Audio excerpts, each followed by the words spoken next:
ದೇವರ ಪರಿಶುದ್ಧ ನಾಮಕ್ಕೆ ಸ್ತೋತ್ರವಾಗಲಿ.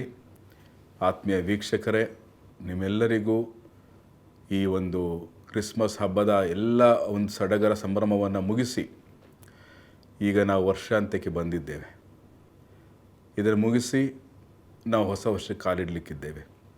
ಇಂಥ ಸಂದರ್ಭದಲ್ಲಿ ಕ್ರಿಸ್ತನ ಮಕ್ಕಳಾದ ನಾವು, ವಿಶ್ವಾಸಿಗಳಾದ ನಾವು ಒಂದು ಪ್ರಾಮುಖ್ಯವಾದಂಥ ಕಾರ್ಯ ಮಾಡಬೇಕು. ಅದೇನು ಅನ್ನುವಂಥದ್ದನ್ನು ಇವತ್ತಿನ ವಾಕ್ಯ ಸಂದೇಶದಲ್ಲಿ ನಾನು ಹಂಚಿಕೊಳ್ಳುತ್ತೇನೆ. ಅದನ್ನು ಆಲಿಸಿ ದೇವರ ಆಶೀರ್ವಾದ ಹೊಂದಿರಿ. ಸಂದೇಶ ಪ್ರಾರಂಭ ಮಾಡಲಿಕ್ಕೆ ಮುಂಚೆ ನಾವು ಕಣ್ಮುಚ್ಚಿ ಪ್ರಾರ್ಥನೆ ಮಾಡೋಣ. ಪ್ರೀತಿ ಯೇಸುವೆ, ನಿನ್ನ ಪರಿಶುದ್ಧ ನಾಮಕ್ಕೆ ಸ್ತೋತ್ರ ಸಲ್ಲಿಸ್ತೇನೆ. ನಿನ್ನ ವಾಕ್ಯ ಸಂದೇಶವನ್ನು ಕೇಳಿಸಿಕೊಳ್ಳೋದಕ್ಕೋಸ್ಕರ ನಾವೆಲ್ಲ ಸೇರಿ ಬಂದಿದ್ದೇವೆ. ನಮ್ಮ ಕುರುವನೇ ನಮ್ಮೊಟ್ಟಿಗೆ ಮಾತನಾಡು. ನಿನ್ನ ಸ್ವರವನ್ನು ಆಲಿಸುವಂಥ ಭಾಗ್ಯ ನಮಗೆ ಕೊಟ್ಟಿದ್ದಕ್ಕಾಗಿ ನಿನಗೆ ಕೋಟಿ ಕೋಟಿ ಸ್ತೋತ್ರ. ಯೇಸುವಿನ ಪರಿಶುದ್ಧ ನಾಮದಲ್ಲಿ ಬೇಡಿದ್ದೇವೆ, ಆಮೇನ್. ಆತ್ಮೀಯ ವೀಕ್ಷಕರೇ, ದೇವರ ಮಹಾಕೃಪೆಯಿಂದ ಈ ವರ್ಷವೆಲ್ಲ ನಾವು ಕಳೆದು ವರ್ಷ ಅಂತ್ಯಕ್ಕೆ ನಾವು ಬಂದಿದ್ದೇವೆ. ಇಂಥ ಸಂದರ್ಭದಲ್ಲಿ ಒಮ್ಮೆ ನಾವು ಹಿಂದಿರುಗಿ ನೋಡುವಾಗ ಅನೇಕ ಅಂಶಗಳು ನಮ್ಮ ನೆನಪಿಗೆ ಬರಲಿಕ್ಕೆ ಸಾಕು. ಏನು ನೆನಪಿಸ್ಕೊಳ್ಬೇಕು ಅಂದರೆ, ಈ ವರ್ಷ ಅಂತ್ಯಕ್ಕೆ ಬಂದಿರುವಂಥ ನಾವು ಈ ವರ್ಷವಿಡೀ ಏನು ಕಾರ್ಯಗಳು, ಏನು ಆಲೋಚನೆಗಳು, ಏನು ಮಾತುಗಳು ದೇವರಿಗೆ ವಿರುದ್ಧವಾಗಿ ನಾವು ಮಾಡಿದ್ದೇವೆ ಅನ್ನೋದನ್ನು ನೆನಪಿಸ್ಕೊಂಡು ದೇವರ ಹತ್ರ ನಾವು ಕ್ಷಮೆ ಯಾಚಿಸಬೇಕು. ಯಾಕಂದರೆ ವಿಶ್ವಾಸಿಯಾದ ನಮಗೆ ಹಾಗಂದರೆ ಹಾಗೆ ಜೀವಿಸುವಂಥ ಸ್ವಾತಂತ್ರ್ಯ ಇಲ್ಲ. ನಾವು ಕ್ರಯಕ್ಕೆ ಕೊಳ್ಳಲ್ಪಟ್ಟವರು ಆಗಿರುವುದರಿಂದ ನಮ್ಮ ಜೀವಿತ ಬಹಳ ಮುಖ್ಯ. ದೇವರಿಗೆ ನಾವು ಮಾಡುವಂಥ ಆಲೋಚನೆಗಳು, ಆಡುವಂಥ ಮಾತುಗಳು, ಮಾಡುವಂಥ ಕಾರ್ಯಗಳು, ನಮ್ಮ ನಡತೆ ಎಲ್ಲವೂ ದೇವರಿಗೆ ಮೆಚ್ಚುಗೆಯಾಗಿರಬೇಕು ಅಂತ ವಾಕ್ಯ ಹೇಳ್ತದೆ. ಆ ಒಂದು ದೃಷ್ಟಿಯಲ್ಲಿ ಈ ವರ್ಷ ನಾವು ಕಳೆದಿದ್ದೇವಾ ಇಲ್ವಾ ಅಂಥೇಳಿ ನಾವು ಒಮ್ಮೆ ಪರೀಕ್ಷಿಸಿ ನೋಡಿಕೊಳ್ಳುವಂಥದ್ದು ಬಹಳ ಮುಖ್ಯ. ಆದ್ದರಿಂದ ಒಮ್ಮೆ ಈ ವರ್ಷ ಉದ್ದಕ್ಕೂ ಏನಾದರೂ ನಾವು ದೇವರ ವಿರುದ್ಧವಾಗಿ ಮಾಡಿದ್ದೀವಾ? ಅದು ಒಂದು ಕೆಟ್ಟ ಕಾರ್ಯ ಇರಬಹುದು, ಅಥವಾ ಪ್ರಾರ್ಥನಾರಹಿತ ಜೀವಿತ ಇರಬಹುದು, ದೇವರ ವಾಕ್ಯಕ್ಕೆ ವಿರುದ್ಧವಾಗಿ ಜೀವಿಸಿದ್ದಿರ್ಬೋದು, ಪಾಪದಲ್ಲಿ ನಾವು ಜೀವಿಸ್ತಿರ್ಬೋದು, ಯಾರ ಮನಸ್ಸನ್ನಾದರೂ ನೋಯಿಸಿದ್ದಿರಬಹುದು, ಅಥವಾ ದೇವರು ನಮಗೇನಾದರೂ ಕಾರ್ಯ ಹೇಳಿದರೆ ಅದು ಮಾಡದೇ ಇರೋದಿರಬಹುದು. ಈ ರೀತಿ ಹಲವಾರು ಸಂಗತಿಗಳನ್ನು ನಾವು ದೇವ್ರ ವಿರುದ್ಧವಾಗಿ ಮಾಡಿರಬಹುದು. ಅದರ ಕುರಿತಾಗಿ ಫಸ್ಟ್ ನಾವು ಆ ಒಂದು ಪಾಪಕ್ಕಾಗಿ ನಾವು ಪಶ್ಚಾತ್ತಾಪಪಟ್ಟು ದೇವರ ಹತ್ರ ಕ್ಷಮಾಪಣೆ ಕೇಳ್ಕೋಬೇಕು. ಯಾಕೆ ಅಂದರೆ ನಮ್ಮ ದೇವರ ಅನ್ಯೂನ್ಯತೆ ಮಧ್ಯೆ ಬರುವಂಥದ್ದು ಈ ಪಾಪ. ಅಂದರೆ ದೇವ್ರ ವಿರುದ್ಧವಾಗಿ ನಾವು ಏನು ಮಾಡಿದ್ದೇವೋ ಅದೇ ನಮ್ಮ ದೇವರ ಮಧ್ಯೆ ಅಡ್ಡಗೋಡೆಯಾಗಿ ನಿಲ್ಲುವಂಥದ್ದು. ಅದನ್ನು ಯಾವಾಗ ನಾವು ಕೆಡವುತ್ತೇವೋ ಆಗ ನಾವು ದೇವರ ಅನ್ಯೂನ್ಯತೆಯಲ್ಲಿ ನಾವು ಮುಂದುವರಲಿಕ್ಕೆ ಸಾಧ್ಯ. ಸೊ ಹಾಗಿದ್ರೆ ಪ್ರಿಯ ವಿಶ್ವಾಸಿಗಳೇ, ವಾಕ್ಯದಲ್ಲಿ ಹೇಳ್ತದೆ, ಅಪೊಸ್ತಲರ ಕೃತ್ಯಗಳು 3ನೇ ಅಧ್ಯಾಯದ 19ನೇ ವಚನ ಹೀಗೆ ಹೇಳ್ತದೆ, ಆದುದರಿಂದ ದೇವರು ನಿಮ್ಮ ಪಾಪಗಳನ್ನು ಅಳಿಸಿಬಿಡುವ ಹಾಗೆ ನೀವು ಪಶ್ಚಾತ್ತಾಪಪಟ್ಟು ಆತನ ಕಡೆಗೆ ತಿರುಗಿಕೊಳ್ಳಿರಿ. ಅಂದರೆ ಪಾಪ ಮಾಡಿದ್ದೇವಲ್ಲ ಅಂತ ಅಯ್ಯೋ ಅನ್ನೋದು ಮಾತ್ರವಲ್ಲ, ದುಃಖ ಪಡೋದು ಮಾತ್ರವಲ್ಲ, ಕಣ್ಣೀರಿಡೋದು ಮಾತ್ರವಲ್ಲ, ಮತ್ತೆ ಆ ಪಾಪವನ್ನು ತಿರುಗಿ ಮಾಡಕೂಡದು ಅಂತ ದೇವ್ರ ವಾಕ್ಯ ಹೇಳ್ತದೆ.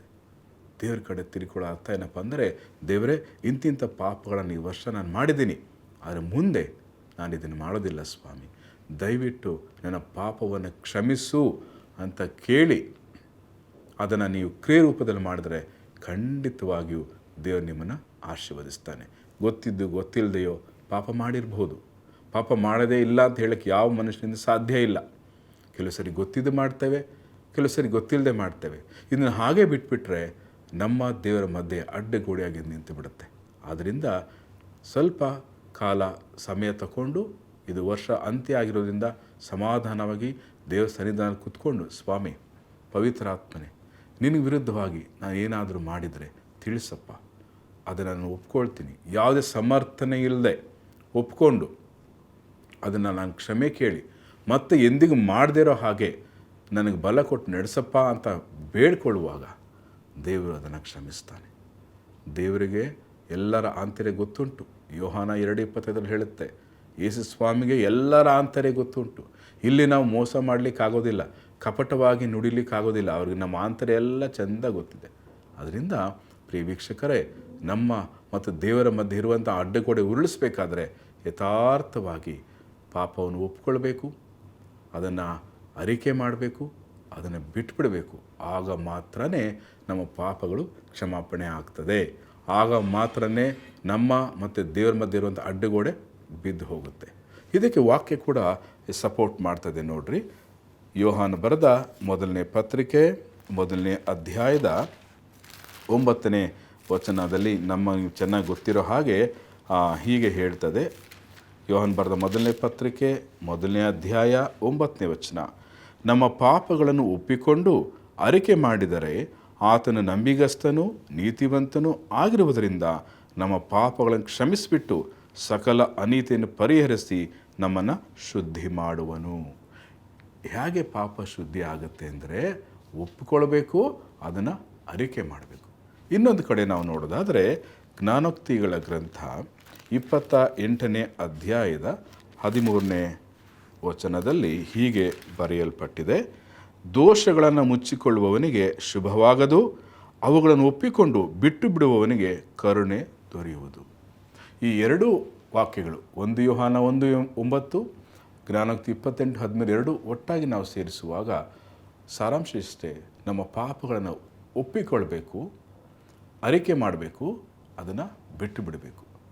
ಆಗ ಮಾತ್ರ ಕ್ಷಮಾಪಣೆ ಸಿಗ್ತದೆ, ಕರುಣೆ ದೊರಕ್ತದೆ ಅಂತ ವಾಕ್ಯ ಸ್ಪಷ್ಟವಾಗಿ ನಮ್ಮೊಟ್ಟಿಗೆ ಮಾತಾಡ್ತಾ ಇದೆ. ನೀವು ಹೇಳ್ಬೋದು, ಸಣ್ಣ ಸಣ್ಣ ಸಂಗತಿಗಳಿರ್ಬೋದು, ಸಣ್ಣ ಪಾಪ ದೊಡ್ಡ ಪಾಪ ಅಂತ ಯಾವುದೂ ಇಲ್ಲ, ಪಾಪ ಪಾಪನೇ. ಅದರಿಂದ ಬಿಡುಗಡೆ ಆಗಬೇಕಾದ್ರೆ ಒಪ್ಕೊಳ್ಬೇಕು, ಅರಿಕೆ ಮಾಡಬೇಕು, ಬಿಟ್ಬಿಡಬೇಕು. ಆಗೇನಾಗುತ್ತೆ, ದೇವರ ಕ್ಷಮಾಪಣೆ ಸಿಗುತ್ತೆ, ದೇವರ ಅನ್ಯೋನ್ಯತೆ ಸಿಗುತ್ತೆ, ಅದರ ಮೂಲಕ ದೇವರ ಆಶೀರ್ವಾದ ಸಿಗುತ್ತೆ. ಇದು ನಾವು ಮಾಡಬೇಕಾಗಿರುವಂಥ ಮೊದಲನೇ ಅಂಶ. ಎರಡನೇ ಅಂಶಕ್ಕೆ ನಾವು ಹೋಗೋದಾದರೆ, ನಮ್ಮೆಲ್ಲರ ಚಿರಪರಿಚಿತವಾದಂಥ 103ನೇ ಕೀರ್ತನೆ ಎಲ್ಲರಿಗೂ ಬಾಯ್ಪಾಠವಾಗಿದೆ. 103ನೇ ಕೀರ್ತನೆ 2ನೇ ವಚನ, ನನ್ನ ಮನವೇ ಯೆಹೋವನನ್ನು ಕೊಂಡಾಡು, ಆತನ ಉಪಕಾರಗಳಲ್ಲಿ ಒಂದನ್ನೂ ಮರೆಯಬೇಡ. ಅಂದರೆ ಪ್ರಿಯಾತ್ಮೀಯ ವೀಕ್ಷಕರೇ, ಈ ವರ್ಷ ಉದ್ದಕ್ಕೂ ದೇವರು ನಮಗೆ ಅನೇಕ ಮಹೋಪಕಾರಗಳನ್ನು ಮಾಡಿದ್ದಾನೆ. ಆ ಮಹೋಪಕಾರಗಳನ್ನು ನೆನೆಸಿ ನಾವು ದೇವರಿಗೆ ಉಪಕಾರ ಸ್ತುತಿ ಮಾಡಬೇಕು, ಥ್ಯಾಂಕ್ಸ್ ಗಿವಿಂಗ್. ನೋಡಿ, ನಾವು ಯಾರೇ ಒಂದು ಸಣ್ಣ ಉಪಕಾರ ಮಾಡಿದ್ರೂ ಥ್ಯಾಂಕ್ಸ್ ಅಂತ ಹೇಳ್ತೀವಿ. ಆದರೆ ದೇವರು ಒಂದು ದಿನಕ್ಕೆ ಎಷ್ಟು ಮಹೋಪಕಾರಗಳು ಮಾಡ್ತಾನಲ್ಲ, ಯಾವತ್ತಾದ್ರೂ ದೇವರಿಗೆ ನಾವು ಥ್ಯಾಂಕ್ಸ್ ಹೇಳಿರೋದು ಉಂಟಾ? ನಿಮಗೆ ಸಣ್ಣ ವಿಚಾರ ಆಗಿರ್ಬೋದು, ಆದರೆ ದೇವರಿಗೆ ಖಂಡಿತ ಸಣ್ಣ ವಿಚಾರ ಅಲ್ಲ. ಹೆಂಗೆ ಹೇಳ್ತೀರಿ ಅಂದರೆ, ಲೂಕನ ಬರೆದ ಸುವಾರ್ತೆ 17ನೇ ಅಧ್ಯಾಯದಲ್ಲಿ ದೇವರು 10 ಕುಷ್ಠರೋಗಿಗಳನ್ನು ಸ್ವಸ್ಥ ಮಾಡ್ತಾರೆ. ಆಗ 10 ಜನರು ಸ್ವಸ್ಥತೆ ಹೊಂದ್ತಾರೆ.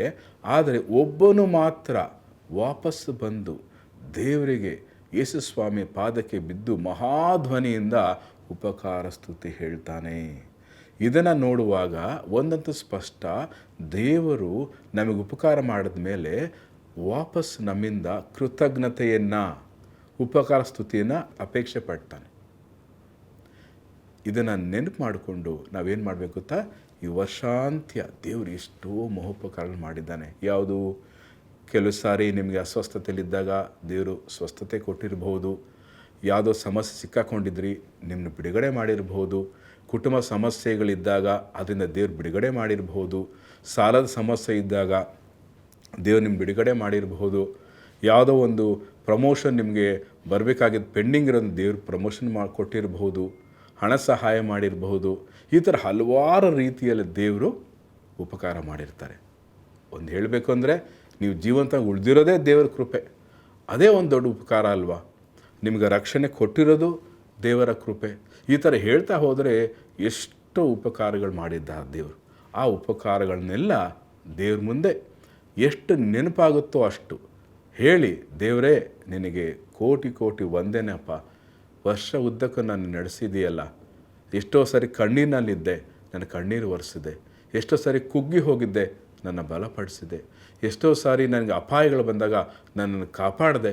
ಈ ಥರ ಎಲ್ಲ ನೀನು ಮಾಡಿದ್ದಕ್ಕಾಗಿ ನಿನಗೆ ಕೋಟಿ ಕೋಟಿ ವಂದನೆ ಅಯ್ಯ ಅಂತ ನೀವು ಹೇಳುವಾಗ ದೇವರಿಗೆ ಬಹಳ ಸಂತೋಷ ಆಗುತ್ತೆ. ಹೆಂಗಿಷ್ಟು ಗ್ಯಾರಂಟಿ ಹೇಳ್ತೀರ ಅಂದರೆ, ನೀವು ನೋಡಿ, 17ನೇ ಅಧ್ಯಾಯ ಲೂಕನ ಬರೆದ ಸುವಾರ್ತೆಯಲ್ಲಿ ನೋಡುವಾಗ ಸ್ವಾಮಿ ಭಾಳ ಸಂತೋಷ ಪಡ್ತಾರೆ. ಹೇಳ್ತಾರೆ, ಅಲ್ಲ 10 ಜನ ನಾನು ಸ್ವಸ್ಥ ಮಾಡಿದೆ, ಥ್ಯಾಂಕ್ಸ್ ಹೇಳಲಿಕ್ಕೆ ಒಬ್ಬ ಅನ್ಯ ಸಮಾರ್ಯದವನೇ ಬೇಕಾಗಿತ್ತಾ, ಮಿಕ್ಕಿದವ್ರು ಎಲ್ಲಿ ಹೋದರು ಅಂತ ಕೇಳ್ತಾರೆ. ಪ್ರಿಯ ವಿಶ್ವಾಸಿ, ದೇವ್ರು ಮಾಡೋ ಉಪಕಾರಗಳು ಒಂದಲ್ಲ ಎರಡಲ್ಲ, ಯೋಚನೆ ಮಾಡ್ತಾ ಹೋದರೆ ಎಷ್ಟೋ ಮಾಡ್ತಾರೆ. ಒಂದು ದಿನಕ್ಕೆ ನಾವು ಮರ್ತೇ ಹೋಗ್ತೇವೆ. ಅದಕ್ಕೆ ಬೆಸ್ಟ್ ಮೆಥಡ್ ಏನು ಗೊತ್ತಾ? ಯಾವ ದಿನ ಮಾಡ್ತಾರೋ ಆ ದಿನ ಆ ಸ್ಪಾಟ್ನಲ್ಲೇ ದೇವರೇ ಕೋಟಿ ಕೋಟಿ ಸ್ತೋತ್ರ, ವಂದನೆಗಳಪ್ಪ, ಈ ಒಂದು ಉಪಕಾರ ಮಾಡಿದ್ದಕ್ಕಾಗಿ ನಿಂಗೆ ಸ್ತೋತ್ರ ಸ್ವಾಮಿ ಅಂತ ಹೇಳೋದ್ರ ಜೊತೆಯಲ್ಲಿ ವರ್ಷಾಂತ್ಯ ಅನೇಕ ಒಂದು ದೊಡ್ಡ ದೊಡ್ಡ ಉಪಕಾರಗಳು ಏನು ಮಾಡಿದಾರಲ್ಲ ಅದಕ್ಕೆ ಸ್ತೋತ್ರ ವಂದನೆಗಳು ಹೇಳಬೇಕು. ಕೀರ್ತನೆಗಳ ಗ್ರಂಥ 100ನೇ ಅಧ್ಯಾಯದ 4ನೇ ವಚನದಲ್ಲಿ ಒಂದು ಮಾತು ಬರೆಯಲ್ಪಟ್ಟಿದೆ. ಆಲಯಕ್ಕೆ ಬರಬೇಕಾದ್ರೆ ಯಾವ ರೀತಿ ಬರಬೇಕು ಅಂತ ಇದರಲ್ಲಿ ಕೊಟ್ಟಿದ್ದಾರೆ ನೋಡಿ. ಕೃತಜ್ಞತಾಸ್ತುತಿಯೊಡನೆ ಆತನ ಮಂದಿರ ದ್ವಾರಗಳಿಗೂ ಕೀರ್ತನೆಯೊಡನೆ ಆತನ ಅಂಗಳಿಗಳಿಗೂ ಬನ್ನಿರಿ, ಆತನ ಉಪಕಾರ ಸ್ಮರಿಸಿರಿ, ಆತನ ನಾಮವನ್ನು ಕೊಂಡಾಡಿರಿ. ನೋಡಿ, ಸ್ಪಷ್ಟವಾಗಿ ಇದನ್ನು ಹೇಳ್ತಾ ಇದೆ. ಕೃತಜ್ಞತೆಯಿಂದ ಆತನ ಮಂದಿರ ದ್ವಾರಕ್ಕೆ ಬನ್ನಿರಿ, ಕೀರ್ತನೆಯೊಡನೆ ಆತನ ಅಂಗಳಗಳಿಗೆ ಬನ್ನಿರಿ, ಆತನ ಉಪಕಾರವನ್ನು ಸ್ಮರಿಸ್ರಿ. ಇದು ದೇವರು ಬಹಳ ಇಷ್ಟಪಡುವಂಥ ಗುಣ ಏನು ಗೊತ್ತಾ? ಕೃತಜ್ಞತೆ ಉಳ್ಳವರಾಗಿರಬೇಕು. ದಾವೀದನ ನೋಡಿರಿ, ಅವನು ಎಷ್ಟೋ ಸಾರಿ ಹೇಳ್ತಾನೆ, ಕುರಿ ಹಿಂದೆ ಹೋಗ್ತಿದ್ದ ನನ್ನನ್ನು ತಗೊಂಡು ಬಂದು ಇಸ್ರಾಯೇಲ್ ರಾಜ್ಯಕ್ಕೆ ಅರಸನಾಗಿ ದೇವರು ಮಾಡಿದ್ರು, ಕುರಿಗಳ ಹಿಂದೆ ಹೋಗ್ತಿದ್ದ ನನ್ನನ್ನು ಇವತ್ತು ಅರಸನಾಗಿ ಮಾಡಿ ದೇವದಾರು ಮರಗಳ ಅರಮನೆಯಲ್ಲಿ ನಾನು ಇರಿಸಿದ್ದಾರೆ ಅಂತ ಆ ಕೃತಜ್ಞತೆಯನ್ನು ಕೊನೆ ಉಸಿರು ತನಕ ಅವನಿಟ್ಕೊಳ್ತಾನೆ. ಇದು ದೇವರಿಗೆ ಬಹಳ ಇಷ್ಟಪಡುವಂಥ ಗುಣ. ಆದ್ದರಿಂದ ಪ್ರಿಯ ವಿಶ್ವಾಸಿ, ಈ ವರ್ಷ ಅಂತ್ಯದ ಗುಣ ಬಂದಿದ್ದೇವೆ. ಏನೇನು ಮಹೋಪಕಾರ ದೇವರು ಮಾಡಿದ್ದಾರೋ ಅದನ್ನೆಲ್ಲ ಒಂದೊಂದಾಗಿ ನೆನಪು ಮಾಡಿಕೊಂಡು ಆತನಿಗೆ ವಂದನೆ ಅಯ್ಯ, ಸ್ತೋತ್ರ ಅಯ್ಯ, ಇವತ್ತು ನಾನು ಉಸಿರಾಡ್ತಿರೋದೇ ನಿನ್ನ ಕೃಪೆ ಸ್ವಾಮಿ, ಇವತ್ತು ನಾನು ಈ ಮಟ್ಟಕ್ಕೆ ಇದ್ದೀನಿ ಅಂದರೆ ನೀನು ಮಾಡಿದಂಥ ಉಪಕಾರ ನಿಮಿತ್ತವಾಗಿ ಸ್ವಾಮಿ ಅಂತ ಹೇಳಿ ಕೋಟಿ ಕೋಟಿ ವಂದನೆ ಹೇಳುವಾಗ ದೇವರು ಭಾಳ ಸಂತೋಷ ಪಡ್ತಾರೆ ಮತ್ತು ನಿಮ್ಮನ್ನು ಆಶೀರ್ವದಿಸ್ತಾರೆ. 2 ಕಾರ್ಯಗಳನ್ನು ಈ ವರ್ಷದ ಕುರಿತಾಗಿ ಮಾಡಬೇಕಾಗಿರುವಂಥ ಅಂಶ. ಈಗ ಈ ವರ್ಷ ಕೆಲವೇ ಗಂಟೆಗಳಲ್ಲಿ ನಾವು ಹೊಸ ವರ್ಷ ಕಾಲಿಡ್ತೇವಲ್ಲ, ಆ ಹೊಸ ವರ್ಷನ ಕೂಡ ದೃಷ್ಟಿಲಿಟ್ಕೊಂಡು ನಾವು ಒಂದು ಕಾರ್ಯ ಮಾಡಬೇಕೇನಪ್ಪ ಅಂದರೆ, ಈ ವರ್ಷ ಏನೇನು ತಪ್ಪುಗಳು ಮಾಡಿದ್ವು, ಏನೇನು ಪಾಪಗಳು ಮಾಡಿದ್ವು, ಇನ್ನು ಮೇಲೆ ನಾನು ಅದನ್ನು ಮಾಡೋದಿಲ್ಲ. ಇದು ಮೊದಲನೆಯ ನಿರ್ಧಾರ ಮಾಡಬೇಕು. 2ನೇದಾಗಿ ಒಂದು ದೃಢವಾದ ನಿರ್ಧಾರ ಏನಪ್ಪ ಅಂದರೆ, ಮುಂದಿನ ವರ್ಷ ಹೊಸ ವರ್ಷದಲ್ಲಿ ಹೊಸ ಜೀವಿತ ಏನಪ್ಪ ಅಂದರೆ, ನಾನು ದೇವರಿಗಾಗಿ ಜೀವಿಸ್ತೇನೆ, ದೇವರಿಗೆ ಮೆಚ್ಚುಗೆಯಾಗಿ ಜೀವಿಸ್ತೇನೆ ಅಂತ ದೃಢವಾದ ಒಂದು ನಿರ್ಧಾರವನ್ನು ತಗೋಬೇಕು. ನೋಡಿ, ಅದಕ್ಕೆ ವಾಕ್ಯ ಆಧಾರ ಏನು ಹೇಳುತ್ತೆ ಅಂದರೆ, ಪೌಲನು ಕೊರಿಂಥದವರಿಗೆ ಬರೆದ 2ನೇ ಪತ್ರಿಕೆಯಲ್ಲಿ 5ನೇ ಅಧ್ಯಾಯದ 9ನೇ ವಚನ, ಆದುದರಿಂದ ನಾವು ದೇಹವೆಂಬ ಮನೆಯಲ್ಲಿದ್ದರೂ ಸರಿಯೇ, ಅದನ್ನು ಬಿಟ್ಟಿದ್ದರೂ ಸರಿಯೇ, ಕರ್ತನಿಗೆ ಮೆಚ್ಚುವವರಾಗಿರಬೇಕೆಂಬುದೇ ನಮ್ಮ ಗುರಿಯಾಗಿದೆ. ಅಂದರೆ ನಾವು ಈ ದೇಹದಲ್ಲಿರುವವರೆಗೂ, ಈ ಭೂಲೋಕದಲ್ಲಿ ವಾಸ ಮಾಡುವವರೆಗೂ ನಮ್ಮ ಗುರಿ ಏನಾಗಿರಬೇಕು ಅಂದರೆ ದೇವರಿಗೆ ಮೆಚ್ಚುಗೆಯಾಗಿರಬೇಕು. ಅಂದರೆ ನಮ್ಮ ಜೀವಿತ ದೇವರಿಗೆ ಮೆಚ್ಚುಗೆಯಾಗಿರಬೇಕು ಅನ್ನೋದೇ ನಮ್ಮ ಗುರಿ ಅಂತ ಪೌಲ ಪರಿತಾನೆ. ಅಂದರೆ ಅಲ್ಲಿಗೆ ನಾವೇನು ತಗೋಬೋದು ಇದಕ್ಕೆ ಅಂದರೆ, ವಿಶ್ವಾಸಿ ಮುಖ್ಯವಾದ ಗುರಿ ಏನಂದರೆ ಅವರ ಜೀವಿತ ದೇವರಿಗೆ ಮೆಚ್ಚುಗೆಯಾಗಿರಬೇಕು. ಅಂಥ ಜೀವಿತವನ್ನು ನಾವು ಮಾಡಿದಾಗ ದೇವರು ನಮ್ಮನ್ನು ಆಶೀರ್ವದಿಸ್ತಾರೆ, ನಮ್ಮ ಮೂಲಕ ಅನೇಕರಿಗೆ ಆಶೀರ್ವಾದ ಉಂಟಾಗುತ್ತೆ. ಸೊ ಹಾಗಿದ್ರೆ ದೇವರು ಮೆಚ್ಚುಗೆಯಾಗಿ ಇರುವಂಥ ಜೀವಿತ ನಾವು ನಡೆಸಬೇಕಾದ್ರೆ ಕನಿಷ್ಠ ಪಕ್ಷ ಒಂದು 6 ಅಂಶ ಆದರೂ ಪ್ರತಿನಿತ್ಯ ಮಾಡಬೇಕು. ಒಂದು 6 ಅಂಶ ಪ್ರತಿನಿತ್ಯ ಮಾಡಬೇಕು. ಏನೇನದು ಅನ್ನೋದನ್ನು ನಾವು ಮುಂದೆ ನೋಡೋಣ. ಲೂಕನ ಬರೆದ ಸುವಾರ್ತೆ 18ನೇ ಅಧ್ಯಾಯ 1ನೇ ವಚನ ಹೇಳ್ತದೆ, ಬೇಸರಗೊಳ್ಳದೆ ಯಾವಾಗಲೂ ಪ್ರಾರ್ಥನೆ ಮಾಡಿರಿ. ಲೂಕನ ಬರೆದ ಸುವಾರ್ತೆ 18ನೇ ಅಧ್ಯಾಯ 1ನೇ ವಚನ, ಬೇಸರಗೊಳ್ಳದೆ ಯಾವಾಗಲೂ ಪ್ರಾರ್ಥನೆ ಮಾಡಬೇಕು. ಅಂದರೆ ಪ್ರತಿದಿನ ಪ್ರಾರ್ಥನೆಯನ್ನು ತಪ್ಪಿಸಬಾರ್ದು. ಯಾಕೆ ತಪ್ಪಿಸಬಾರ್ದು ಅಂದರೆ, ಪ್ರತಿನಿತ್ಯ ದೇವರ ಹತ್ರ ನಾವು ಮಾತನಾಡ್ತಾ ಇದ್ದರೆ ನಮ್ಮ ದೇವರ ಮಧ್ಯೆ ಒಂದು ಒಡನಾಟ ಸ್ಟಾರ್ಟ್ ಆಗುತ್ತೆ, ಅನ್ಯೋನ್ಯತೆ ಬರ್ತದೆ. ಆ ಅನ್ಯೋನ್ಯತೆಯನ್ನು ನಾವು ಮಾಡುವಾಗ ದೇವರು ನಮ್ಮನ್ನು ಪ್ರತಿಯೊಂದು ದಿನ ತನ್ನ ವಾಕ್ಯಾನುಸಾರವಾಗಿ ನಡೆಸ್ತಾರೆ, ತನ್ನ ಚಿತ್ತಾನುಸಾರವಾಗಿ ನಡೆಸ್ತಾರೆ. ಆಶೀರ್ವಾದಕರವಾಗಿ ನಮ್ಮನ್ನು ಮಾಡ್ತಾರೆ. ನೋಡಿ, ಒಂದು ವ್ಯಕ್ತಿಯೊಟ್ಟಿಗೆ ನಾವು ಮಾತಾಡ್ತಾ ಇದ್ದರೆ ಅವರ ಸಂಬಂಧ ಹೆಂಗೆ ಗಟ್ಟಿಯಾಗುತ್ತೋ ಹಾಗೆ ಪ್ರತಿನಿತ್ಯ ನಾವು ದೇವರೊಟ್ಟಿಗೆ ಮಾತಾಡುವಾಗ ದೇವರು ನಮ್ಮನ್ನು ನೀತಿಯ ಮಾರ್ಗದಲ್ಲಿ ನಡೆಸ್ತಾರೆ, ತನಗಿಷ್ಟ ಬಂದಂಥ ಮಾರ್ಗವನ್ನು ತೋರಿಸ್ತಾರೆ. ಮತ್ತು ನಮ್ಮನ್ನು ಆಶೀರ್ವಾದ ಮಾಡೋದು ಮಾತ್ರವಲ್ಲ, ಇತರರಿಗೂ ಸಹ ನಮ್ಮನ್ನು ಆಶೀರ್ವಾದದ ನಿಧಿಯನ್ನಾಗಿ ಮಾಡ್ತಾರೆ. ನೋಡಿ, ಇವತ್ತು ಸಿಲ್ಲಿ ರೀಸನ್ಸ್ಗೋಸ್ಕರ, ಸಣ್ಣ ಕಾರಣಕ್ಕೋಸ್ಕರ ಪ್ರಾರ್ಥನೆ ಬಿಟ್ಬಿಡ್ತಾರೆ. ದೇವ್ರ ವಾಕ್ಯ ಹೇಳುತ್ತೆ, ಪ್ರಾರ್ಥನೆ ಯಾವತ್ತೂ ನಾವು ಬಿಡಬಾರ್ದು. ಒಂದು ದಿನ ನೀವು ಬಿಟ್ಟರೆ ಸೈತಾನನು ಅದನ್ನು ಗ್ಯಾಪ್ನ ಜಾಸ್ತಿ ಮಾಡ್ತಾ ಹೋಗ್ತಾನೆ. ಒಂದು ಕ್ಷಣವೂ ಕೂಡ ಬಿಡದೆ ನಾವು ಪ್ರಾರ್ಥನೆ ಮಾಡಬೇಕು. ಒಂದು ದಿನವೂ ಕೂಡ ಮಿಸ್ ಮಾಡದೆ ಪ್ರಾರ್ಥನೆ ಮಾಡಬೇಕು. ನೋಡಿ, ನಾವು ಬೇರೆ ಎಲ್ಲದಕ್ಕೂ ಸಮಯ ಕೊಡ್ತೀವಿ, ಆದರೆ ಪ್ರಾರ್ಥನೆ ಅಂತ ಬಂದಾಗ ಮಾತ್ರ ಅದಕ್ಕೆ ನಾವು ಸಮಯ ಕೊಡದೆ ಹೋಗ್ತೀವಿ. ಇಲ್ಲೇ ನಾವು ಸೋಲೋದು, ಇಲ್ಲೇ ನಮ್ಮ ಆಶೀರ್ವಾದವನ್ನು ಕಳ್ಕೊಳ್ಳೋದು. ನೋಡಿ, ದೇವರ ಸಾನ್ನಿಧ್ಯಕ್ಕೆ ನಾವು ಬರುವಾಗ ನಮ್ಗೆ ಏನೇನು ಬೇಕೋ ಎಲ್ಲ ದೇವರೇ ಕೊಡ್ತಾರೆ. ಅದು ನಮಗೆ ಮಾರ್ಗದರ್ಶನ ಇರ್ಬೋದು, ಆಧರಣೆ ಇರ್ಬೋದು, ನಮಗೆ ಬಲಪಡಿಸುವಂಥದ್ದು ಇರ್ಬೋದು, ನಮಗೆ ಒಂದು ಮಾರ್ಗ ತೋರಿಸುವಂಥದ್ದು ಇರ್ಬೋದು, ಯಾವುದೇ ಆಗಲಿ ಎಲ್ಲ ವಿಚಾರ ದೇವರ ಸಾನ್ನಿಧ್ಯದಲ್ಲಿ ನಮಗೆ ಸಿಗ್ತದೆ. ಅದಕ್ಕೆ ಕೀರ್ತನೆ ಗ್ರಂಥದಲ್ಲಿ ಹೇಳ್ತದಲ್ಲ, ಆತನ ಸನ್ನಿಧಾನ ಬೇಡುವವರಿಗೆ ಯಾವ ಮೇಲಿಗೂ ಕೊರತೆ ಇಲ್ಲ.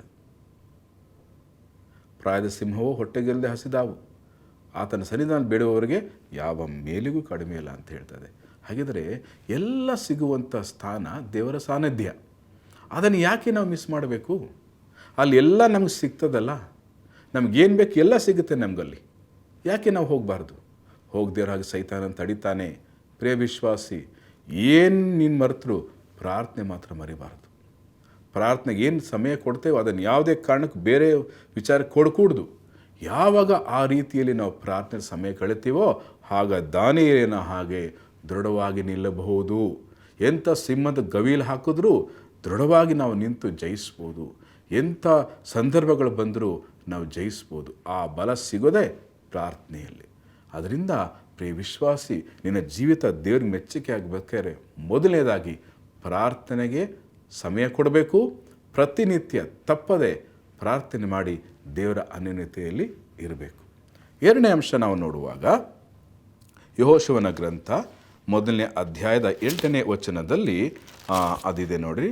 ಈ ಧರ್ಮಶಾಸ್ತ್ರವು ಯಾವಾಗಲೂ ನಿನ್ನ ಬಾಯಲ್ಲಿರಲಿ, ಹಗಲಿರುಳು ಅದನ್ನು ಧ್ಯಾನಿಸುತ್ತಾ ಅದರಲ್ಲಿ ಬರೆದಿರುವುದನ್ನೆಲ್ಲ ಕೈಕೊಂಡು ನಡಿ, ಆಗ ನಿನ್ನ ಮಾರ್ಗದಲ್ಲೆಲ್ಲ ಸಫಲನಾಗುವಿ, ಕೃತಾರ್ಥನಾಗುವಿ. ನೋಡಿ, ಎಷ್ಟು ಸ್ಪಷ್ಟವಾಗಿ ಹೇಳೋದು. ಈ ಧರ್ಮಶಾಸ್ತ್ರ, ಈ 66 ಪುಸ್ತಕ ಯಾವಾಗಲೂ ನಿನ್ನ ಬಾಯಲ್ಲಿರಲಿ, ಅದನ್ನೇ ಹಗಲಿರುಳು ಧ್ಯಾನ ಮಾಡುತ್ತಾ ಅದರಲ್ಲಿ ಬರೆದಿರೋದನ್ನೆಲ್ಲ ಕೈಗೊಂಡು ನಡಿ, ಆಗ ನೀನು ಎಲ್ಲಿ ಹೊರ ಕೃತಾರ್ಥನಾಗ್ತಿ, ಯಶಸ್ವಿಯಾಗ್ತಿ, ಸಫಲನಾಗ್ತಿ. ಸಕ್ಸಸ್ ಫಾರ್ಮುಲಾ ಅಂದರೆ ಇದೇನೆ. ಏನಪ್ಪ ಅಂದರೆ ಈ ಧರ್ಮಶಾಸ್ತ್ರ, ಈ ದೇವರ ವಾಕ್ಯ ಯಾವಲೂ ನನ್ನ ಬಾಯಲ್ಲಿ ಇರಬೇಕು ಅಂದರೆ ಹೆಂಗೆ ಸಾಧ್ಯ? ಯಾವಲೂ ಅದನ್ನು ಓದಿದಾಗ, ಅದನ್ನು ಧ್ಯಾನ ಮಾಡಿದಾಗ ಮಾತ್ರನೇ ಅದು ನಮ್ಮ ಬಾಯಲ್ಲಿ ಇರಲಿಕ್ಕೆ ಸಾಧ್ಯ. ವಾಕ್ಯ ಹೇಳ್ತದ್ರೆ ಮತ್ತೇನು ಬರೆಸುವ ವಾರ್ತೆಯಲ್ಲಿ, ಮನಸ್ಸಲ್ಲಿರುವುದೇ ಅಂದರೆ ಹೃದಯದಲ್ಲಿರುವುದೇ ಬಾಯಲ್ಲಿ ಬರ್ತದೆ. ಹೃದಯದಲ್ಲಿ ನೀನು ಈ ದೇವ್ರ ವಾಕ್ಯ ಇದ್ದರೆ ಅದೇ ನಿನ್ನ ಬಾಯಲ್ಲಿ ಬರ್ತದೆ. ಸೊ ಹಾಗಾದರೆ ಅದು ಯಾವಲ್ಲೂ ನಮ್ಮ ಬಾಯಲ್ಲಿ ಇರಬೇಕು ಅಂದರೆ ಈ ವಾಕ್ಯವನ್ನು ಓದಬೇಕು. ಪ್ರತಿದಿನ ಸಮಯ ಮಾಡಿಕೊಂಡು ವಾಕ್ಯವನ್ನು ಓದಬೇಕು, ಅದನ್ನು ಧ್ಯಾನ ಮಾಡಬೇಕು. ಅದರಲ್ಲಿ ಏನು ಬರೆದಿದೆಯೋ ಆ ಪ್ರಕಾರವಾಗಿ ನಮ್ಮ ಜೀವಿತವನ್ನು ಅನುಸರಿಸಿ ನಡಿಬೇಕು. ಫಾರ್ ಎಕ್ಸಾಂಪಲ್, ದೇವ್ರ ವಾಕ್ಯ ಹೇಳುತ್ತೆ 1 ಪೇತ್ರ 1:15 ನೀನು ಪರಿಶುದ್ಧನಾಗಿರಬೇಕು, ಎಲ್ಲ ನಡವಳಿಕೆಯಲ್ಲಿ ಪರಿಶುದ್ಧನಾಗಿರಬೇಕು ಅಂತ ವಾಕ್ಯ ಹೇಳ್ತದಲ್ವ. ಆದರೆ ವಾಕ್ಯ ಹೇಳಿದ ಪ್ರಕಾರ ನಾನು ನಡಿಬೇಕಂದ್ರೆ ನಾನು ಪರಿಶುದ್ಧನಾಗಿ ಜೀವಿಸಬೇಕು. ಪರಿಶುದ್ಧನಾಗಿ ಜೀವಿಸಬೇಕಂದ್ರೆ ಯಾವುದು ನನ್ನನ್ನು ಅಶುದ್ಧ ಮಾಡ್ತದೋ ಅದರಿಂದ ನಾವು ದೂರ ಇರಬೇಕು. ಅದು ಆಲೋಚನೆ ಇರ್ಬೋದು, ಕೆಟ್ಟ ಸಹವಾಸ ಇರ್ಬೋದು, ಅಥವಾ ಬೇರೆ ಬೇರೆ ಸಂಗತಿಗಳು ಇರ್ಬೋದು. ಅದರಿಂದ ನಾವು ದೂರ ಇರಬೇಕು.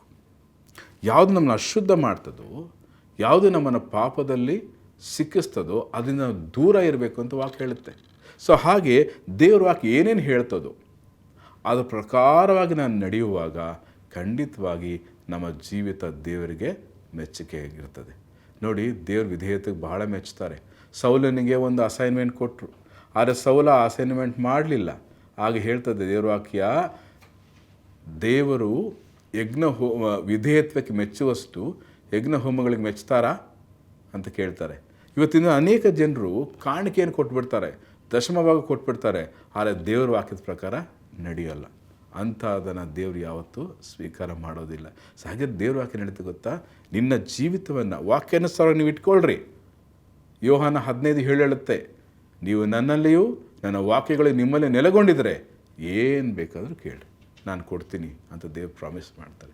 ಸೊ ಹಾಗಿದ್ರೆ ನಮ್ಮ ಜೀವಿತ ದೇವ್ರ ಮೆಚ್ಚುಗೆ ಆಗಿರಬೇಕು ಅಂತಂದರೆ ದೇವರ ವಾಕ್ಯಾನುಸಾರವಾಗಿ ನಮ್ಮ ಜೀವಿತ ಇರಬೇಕು.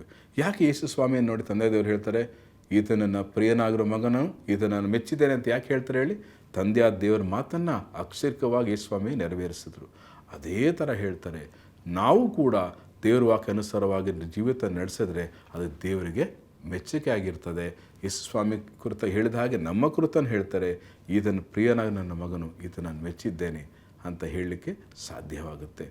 ನೋಡಿ, ಎಷ್ಟು ಕಡೆ ನೀವು ವಾಕ್ಯದಲ್ಲಿ ನೋಡ್ತಿರೋ ಆಶೀರ್ವಾದ ಅಂತ ಬಂದಾಗಲೆಲ್ಲ ಆ ವ್ಯಕ್ತಿಗಳು ದೇವರ ಮಾತಿಗೆ ವಿಧೇಯರಾಗಿರ್ತಾರೆ. ಆವಾಗಲೇ ದೇವರವನ್ನು ಆಶೀರ್ವಾದ ಮಾಡೋದು. ಆ ಆಶೀರ್ವಾದ ಜೀವಿತ ನಮ್ದು ಆಗುವಂತೆ ದೇವರ ಆತ್ಮನ ಸಹಾಯ ಮಾಡಲಿ. ಮೂರನೇ ಅಂಶ ಏನಪ್ಪ ಅಂತಂದರೆ, ಸಕಲ ವಿಧವಾದ ಕೆಟ್ಟತನದಿಂದ ದೂರ ಇರ್ರಿ ಅಂತ ವಾಕ್ಯ ಹೇಳ್ತದೆ. 1 ಥೆಸಲೋನಿಕ 5:22 ನೋಡುವಾಗ ಸಕಲ ವಿಧವಾದ ಕೆಟ್ಟತನದಿಂದ ದೂರ ಇರ್ರಿ. ಇನ್ನೊಂದು ರೀತಿಯಲ್ಲಿ ಹೇಳಬೇಕಂದ್ರೆ, ಸಕಲ ವಿಧವಾದ ಪಾಪದಿಂದ ನಿಮ್ಮನ್ನು ದೂರ ಇಟ್ಕೊಳ್ಳಿ. ಅದು ನಾವು ನೋಡುವಂಥ, ನಮ್ಮ ಕಣ್ಣಿನಿಂದ ನೋಡುವಂಥ ಸಂಗತಿಗಳಾಗಿರ್ಬೋದು, ನಮ್ಮ ಕಿವಿಯಲ್ಲಿ ಕೇಳೋ ಸಂಗತಿಗಳಾಗಿರಬಹುದು, ನಾವು ಬಾಯಿಂದ ಮಾತಾಡೋಂಥ ಮಾತುಗಳಾಗಿರ್ಬೋದು, ನಾವು ಮಾಡುವಂಥ ಆಲೋಚನೆಗಳಾಗಿರಬಹುದು. ಈ ಥರ ಯಾವುದು ನಮ್ಮನ್ನು ಪಾಪಕ್ಕೆ ನಡೆಸ್ತದೋ ಅದರಿಂದ ದೂರ ಇರ್ರಿ. ಅನೇಕ ಸಾರಿ ನಾವು ಮಾಡಿದ ಸಹವಾಸಗಳಿದೆಯಲ್ಲ, ನಮ್ಮ ವ್ಯಕ್ತಿಗಳಿದಾರಲ್ಲ, ಆ ಸಹವಾಸದಿಂದ ಕೂಡ ನಾವು ಪಾಪಕ್ಕೆ ಹೋಗುವಂಥ ಸಾಧ್ಯತೆ ಉಂಟು. ಅಂಥ ಸಂಗತಿಗಳಿಂದ ದೂರವಾಗಿರ್ರಿ ಅಂತ ವಾಕ್ಯ ಹೇಳ್ತದೆ. ಸೊ ಕೆಲವು ಸರಿ ಏನು ಹೇಳುತ್ತೆ ವಾಕ್ಯ, ನಿನ್ನ ಕಣ್ಣು ನಿನ್ನ ಪಾಪದ ಶಿಕ್ಷೋದಾದರೆ ಆ ಕಣ್ಣನ್ನು ತೆಗೆದುಬಿಡು, ನಿನ್ನ ಕೈ ನಿನ್ನ ಪಾಪದ ಶಿಕ್ಷೋದಾದರೆ ಆ ಕೈಯನ್ನು ಕಡಿದು ಹಾಕು. ಅಂದರೆ ಅಕ್ಷರವಾಗಿ ಅದು ಮಾಡಬೇಕು ಅಂತ ಹೇಳ್ತಿಲ್ಲ. ಅರ್ಥ ಇಷ್ಟೇ, ನಿನ್ನ ಪಾಪಕ್ಕೆ ನಡೆಸುವಂಥ ಮೂಲ ಇದೆಯಲ್ಲ, ಆ ಮೂಲನ ಕಡಿದು ಹಾಕು. ಎಷ್ಟೇ ನಂಗೆ ಇಷ್ಟ ಇರ್ಬೋದು, ಅದು ಎಷ್ಟೇ ನಿಂಗೆ ಕಷ್ಟ ಇರ್ಬೋದು ಬಿಡೋಕ್ಕೆ, ಆದರೂ ಚಿಂತೆ ಇಲ್ಲ. ನಿನ್ನ ಪಾಪಕ್ಕೆ ಯಾವುದಾದ್ರು ನಡೆಸುತ್ತೋ ಆ ಮೂಲವನ್ನು ಕಡಿದು ಹಾಕುವಂಥ ವಾಕ್ಯ ಹೇಳುತ್ತೆ. ಆಗ ಮಾತ್ರ ನೀವು ನಿತ್ಯ ನೀತಿವಂತರಾಗಿ ಜೀವಿಸಲಿಕ್ಕೆ ಸಾಧ್ಯ. ಆದ್ದರಿಂದ ಸಕಲ ವಿಧವಾದ ಪಾಪದಿಂದ ನಾವು ದೂರ ಇರಬೇಕು. ಇದು ದೇವರು ನಮ್ಮಿಂದ ಅಪೇಕ್ಷೆ ಪಡುವಂಥ ಅಂಶ.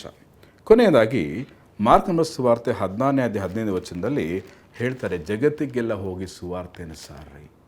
ವಿಶ್ವಾಸಿ, ನಾವು ಎಷ್ಟು ದಿವಸ ಈ ಭೂಮಿ ಬದುಕ್ತೀವೋ ಅಷ್ಟು ದಿವಸನೂ ಸುವಾರ್ತೆಯನ್ನು ಅನೇಕರಿಗೆ ಸಾರಿ ಕ್ರಿಸ್ತನ ಕಡೆ ತರುವಂಥದ್ದು ಬಹಳ ಪ್ರಾಮುಖ್ಯವಾದಂಥ ಅಂಶ. ಒಂದು ವ್ಯಕ್ತಿಯನ್ನು ನರಕದಿಂದ ಸ್ವರ್ಗಕ್ಕೆ ತರುವಂಥ ಶ್ರೇಷ್ಠವಾದಂಥ ಜವಾಬ್ದಾರಿ ಒಂದು ವಿಶ್ವಾಸಿಗೆ ದೇವರು ಕೊಟ್ಟಿದ್ದಾನೆ. ನಾವು ರಕ್ಷಣೆ ಹೊಂದಿದ್ದೇವಲ್ವ, ಅದೇ ಥರ ಅನೇಕರು ಇನ್ನು ಕ್ರಿಸ್ತನ ಅರಿದವರಿದ್ದಾರೆ. ಅವನ್ನ ಕರ್ಕೊಂಡು ಬಂದು ಕ್ರಿಸ್ತನ ಮಧ್ಯೆ ಸೇರಿಸಬೇಕಾದ್ರೆ ಸುವಾರ್ತೆಯನ್ನು ಅವರಿಗೆ ಮುಟ್ಟಿಸಬೇಕು. ನಿಮ್ಮ ಕುಟುಂಬದವರಿಗೆ, ನೆರೆಹೊರೆಯವರಿಗೆ, ಬಂಧು ಬಳಗದವರಿಗೆ ಎಲ್ಲರಿಗೂ ಸುವಾರ್ತೆಯನ್ನು ಸಾರಿ ಕ್ರಿಸ್ತನ ಕಡೆ ತಂದಾಗ ದೇವರು ನಮ್ಮನ್ನು ಮೆಚ್ಚುತ್ತಾರೆ.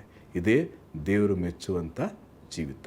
ನಾನು ನಿಮ್ಮೊಟ್ಟಿಗೆ ಸಮಯ ಅಭಾವದ ಇರೋದ್ರಿಂದ 4 ಅಂಶ ಮಾತ್ರ ಹಂಚ್ಕೊಂಡಿದ್ದೇನೆ.